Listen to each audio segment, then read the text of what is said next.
দেশের বিভিন্ন জেলায় বানভাসী মানুষের জন্য ত্রাণ সংগ্রহ করছে ঝিনাইদহ জেলা বিএনপি।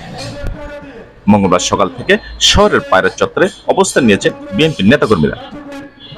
সেখানে শহরের বিভিন্ন স্থান থেকে আসা মানুষের কাছ থেকে খাদ্যদ্রব্য, জামাকাপড় ও ঔষধ সংগ্রহ করছে। সকাল থেকে বিকেল পর্যন্ত তারা এ ত্রাণ কার্যক্রম সংগ্রহ করবে।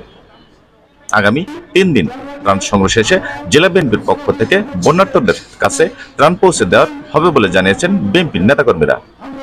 কর্মসূচিতে বিভিন্ন শ্রেণী পেশার মানুষকে খাদ্যদ্রব্য, জামাকাপড় ও ঔষধ দিতে দেখা গেছে। SK Johnny, Jhenaidah.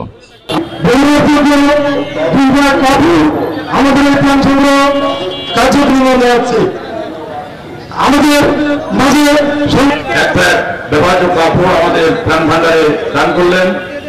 Media person আমাদের মাঝে উপস্থিত হয়েছেন, জেলা প্রেস ক্লাবের অনেক সাংবাদিক, বিভিন্ন অঙ্গ সংগঠনের নেতৃবৃন্দ, সবাইকে সালাম, আসসালামু আলাইকুম।